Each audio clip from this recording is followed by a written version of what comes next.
হরে কৃষ্ণ।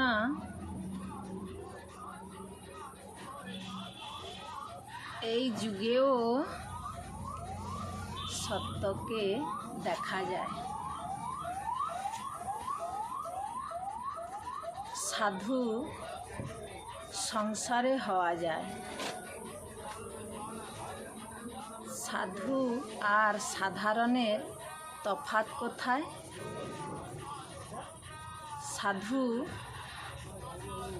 ঘাত প্রতিঘাতে সমস্ত ইন্দ্রিয়গুলোকে নিয়ন্ত্রণ করেছে, আর সাধারণ তা করতে পারে না।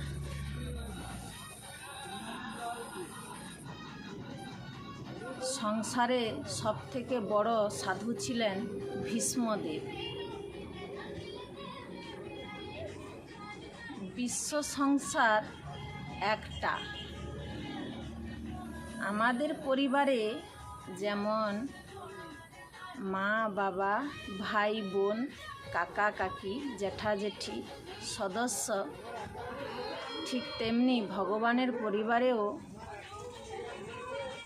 কাক কোকিল, বাঘ সিংহ, হাতি ঘোড়া, গরু ছাগল, মৌমাছি গুবরে পোকা, কেন্ন কেঁচো, নর আর নারী 84 লক্ষ জীবজনী সদস্য।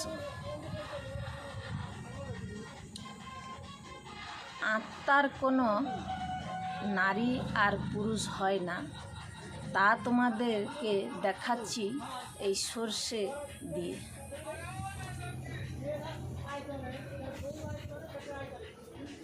এই সর্ষের দানাগুলো দেখুন, এখানে কোনো নারী পুরুষ বোঝা যাচ্ছে? ঠিক তেমনি আত্মার কোনো নারী আর পুরুষ হয় না।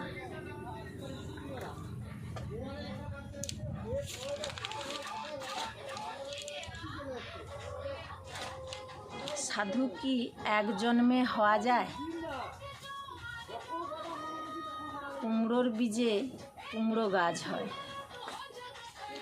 শশার বীজে শশা গাছ হয়, লাউয়ের বীজে লাউ গাছ হয়, ধানের বীজে ধান গাছ হয়, গমের বীজে গম গাছ হয়, টমাটোর বীজে টমাটো গাছ হয়। সাধুতা পূর্বে ছিল, আজও আছে। সমস্ত ভাই বোন, মা বাবা, কাকা কাকি, জ্যাঠা জেঠি সবাই মন দিয়ে শোনো। আমাদের আনন্দ এই বিশ্ব সংসারে রয়েছে, বাইরে নয়। আমরা আমাদের আনন্দগুলোকে ভেঙে ফেলেছি। পরস্পরকে প্রেম দিয়ে আনন্দ গড়তে পারব। হরে কৃষ্ণ, হরি বল, জয় নিতাই, জয় গৌর।